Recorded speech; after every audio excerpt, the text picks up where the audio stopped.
Graça e paz, meu querido, minha querida, bom dia. Estamos com o nosso devocional da manhã nessa quinta-feira, último dia do mês, né?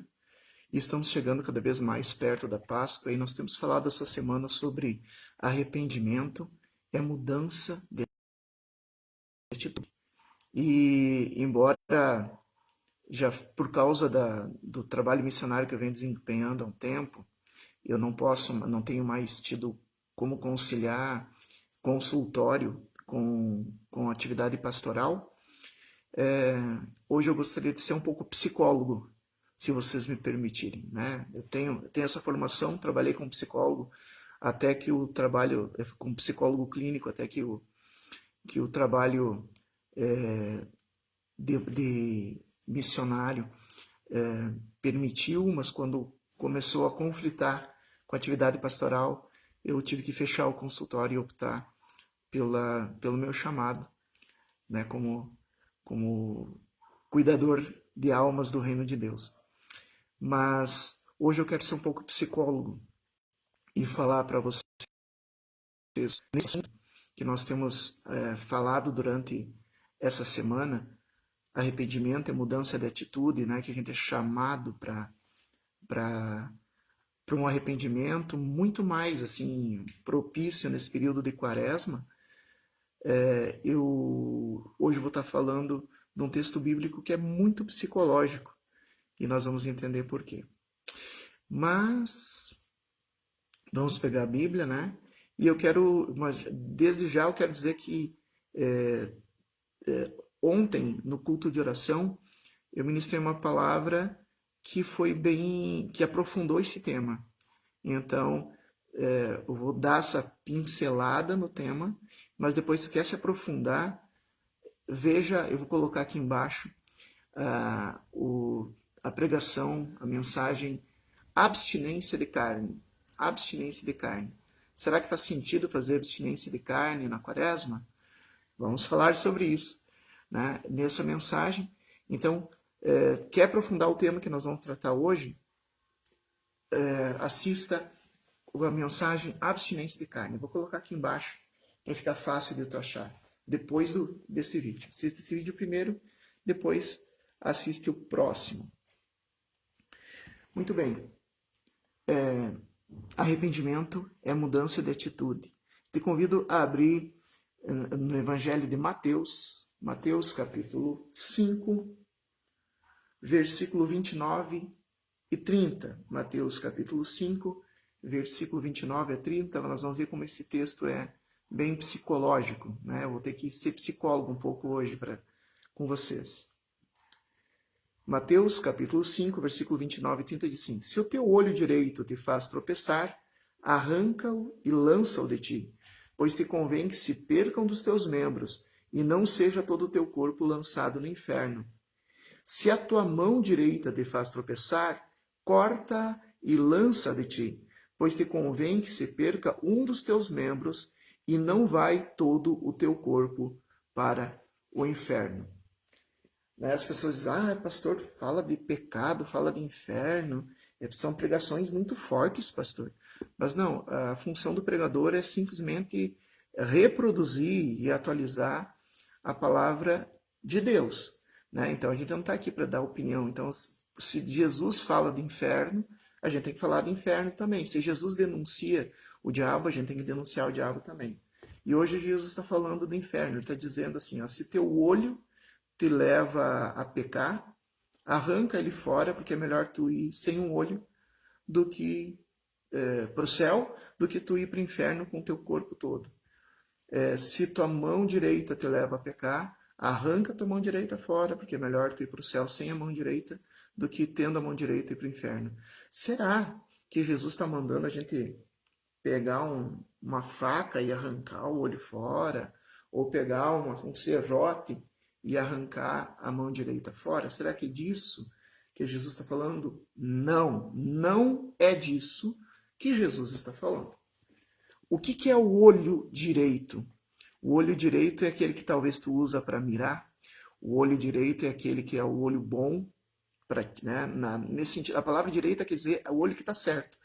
Ou seja, o olho direito é a tua visão. que como assim? O sentido da visão, que o meu precisa usar óculos? Não. O sentido de, sabe, assim, qual é a tua visão sobre esse assunto? Qual é o teu ponto de vista sobre esse assunto?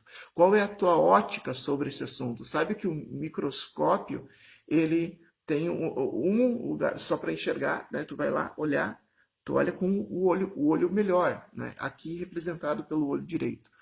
Olho direito, aqui está dizendo a tua opinião, o teu jeito de ver o mundo, a tua ótica do mundo, a forma com que tu vê o mundo.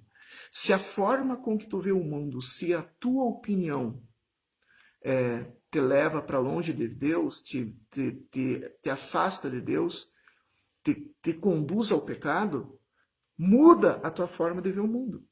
É melhor tu ir para o céu perdendo a tua razão, né?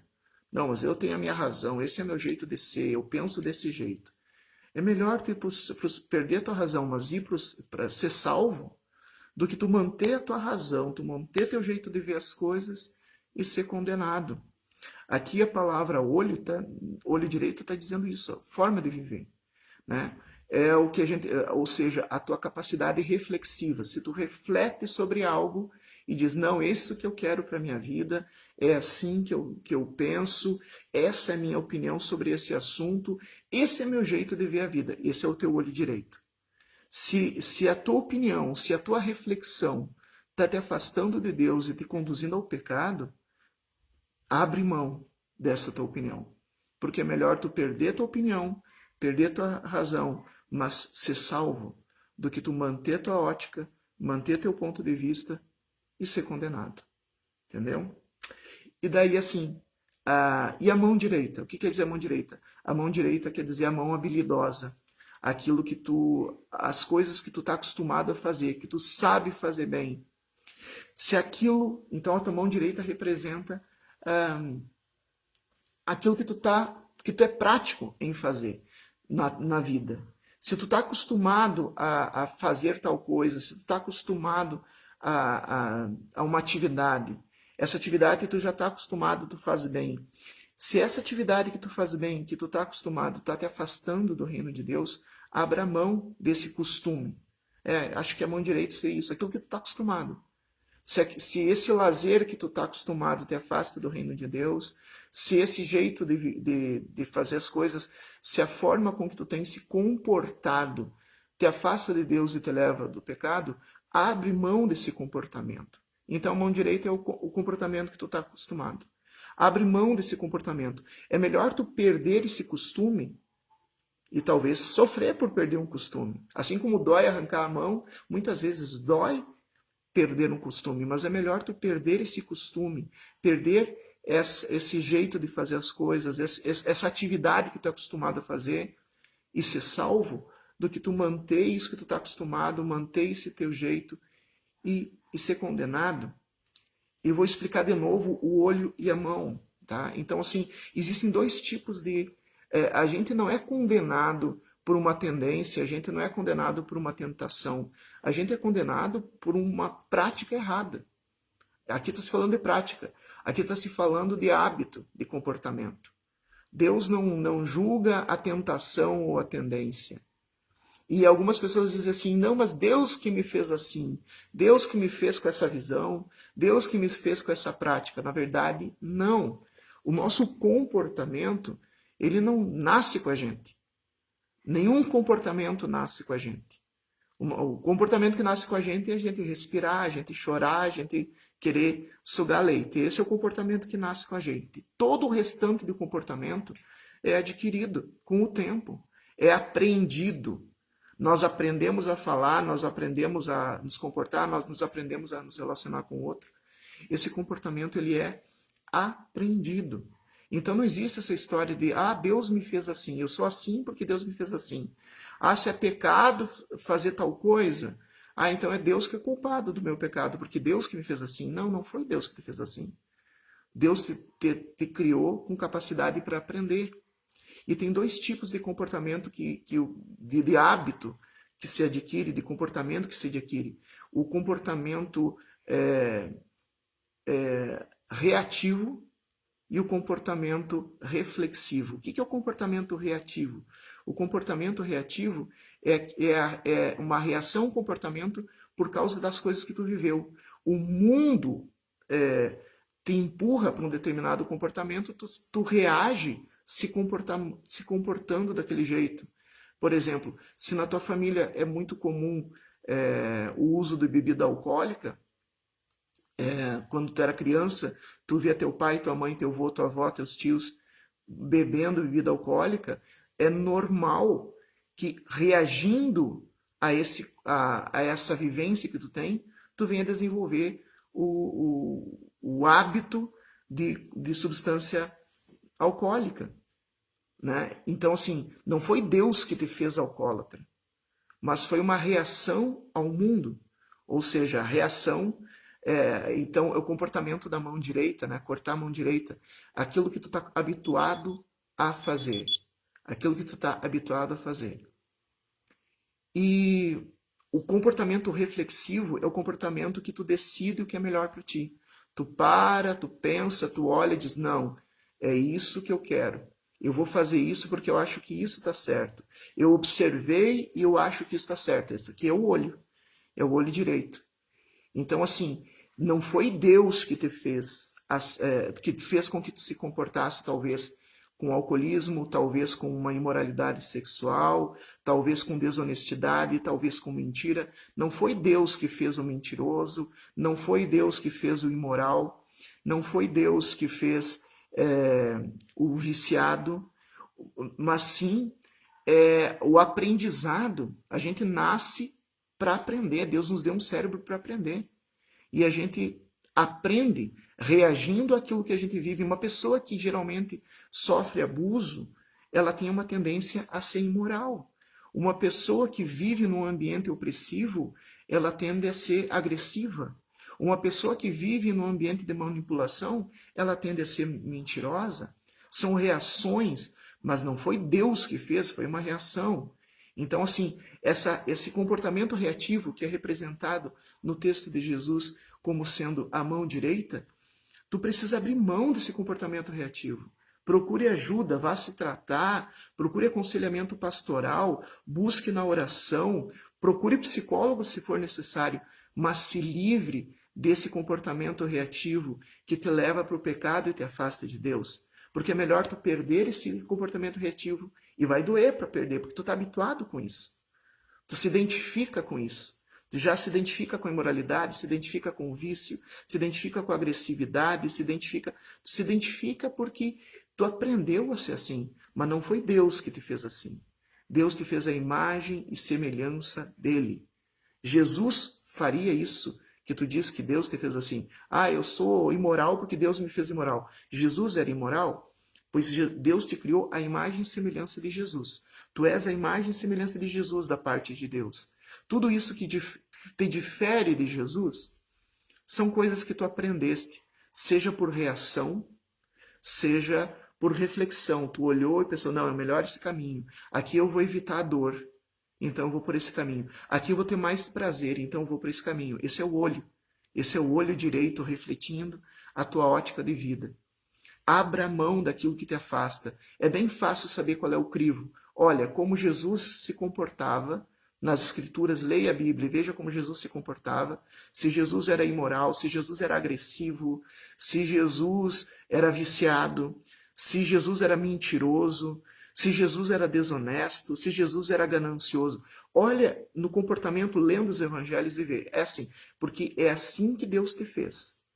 Tudo que te difere de Jesus, na verdade, tu aprendeu, tu desenvolveu esse comportamento. Não foi Deus que te fez assim. Tu desenvolveu esse comportamento, quer por uma reação ao ambiente em que tu viveu, quer pela reflexão, pela opinião que tu foi desenvolvendo. E é necessário. Arrependimento é mudança mudança de atitude. Então, da mesma maneira que tu aprendeu a ter essa visão do mundo, tu pode agora desaprender. Isso quer dizer arrancar o olho. Mudar de opinião. Da mesma maneira que tu adquiriu esse hábito de se comportar dessa maneira, tu pode desaprender esse hábito. Isso quer dizer arrancar a mão.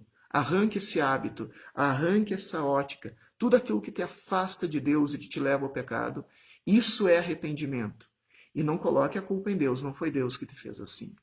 Isso foi o resultado da tua experiência do mundo. Tu aprendeu esse comportamento, tu aprendeu esse jeito de pensar. Mas hoje Jesus te diz, se esse jeito de enxergar o mundo, se essa tua opinião de mundo te afasta de Deus e te leva para o pecado, abre mão dessa tua ótica. Arranca esse olho. Abre mão dessa tua ótica. Muda o teu jeito de ouvir as coisas. Se esses teus hábitos te afastam de Deus e te levam a pecar, arranca esse hábito da tua vida. Muda esse teu comportamento. Porque mesmo que seja doloroso, que seja desprazeroso, é melhor tu perder esse costume do que manter esse costume e perder a tua salvação. Quer um pouco mais sobre isso, sobre esse assunto? Assista o vídeo Abstinência de Carne. Será que faz sentido a abstinência de carne? Né? Tem religiões que propõem, né? Vamos fazer abstinência de carne na quaresma? Será que faz sentido? Até faz, mas não do jeito que tu está pensando. Assista o vídeo Abstinência de Carne e tu vai entender. E vai aprofundar esse assunto que nós estamos falando aqui. Deixa eu orar por vocês. Meu Senhor e meu Deus, obrigado por essa palavra. Pai amado, que nós possamos realmente, Senhor, com coragem, abrir mão dessa nossa ótica de mundo que nos afasta de Ti, abrir mão dessas práticas, Senhor, que nos afastam de Ti, para que a gente possa, Senhor, ser aquilo que Tu nos criou, imagem e semelhança de Jesus. Que possamos ser assim, Senhor. Nos ajude a tirar toda a visão, a tirar toda a ótica, a tirar toda a opinião que nos diferencia de Jesus, a tirar toda a prática, a tirar todo o hábito, a tirar todo o comportamento que nos diferencia de Jesus. Nos ajuda, Senhor, a voltar ao projeto original de sermos a imagem e semelhança do Teu Filho, porque somos filhos e filhas Tuas, Senhor. Que o Espírito Santo nos conduza em santidade. E eu peço, Senhor, sobre cada pessoa que está acompanhando esse devocional, seja pelo Facebook, seja pelo YouTube, seja pelo WhatsApp, que a tua bênção que cura, que liberta, que transforma, que restaura, que traz a paz, que cede a todo entendimento, guarde seus corações, restaure suas vidas, Senhor meu Deus, e que a tua bênção seja sobre cada família, sobre cada pessoa, sobre cada ambiente, em nome de Jesus. Compartilhe, assista de novo, compartilhe esse vídeo e também veja o vídeo que eu vou colocar logo abaixo, aprofundando esse assunto. Deus abençoe, um bom dia para você e até nosso próximo devocional.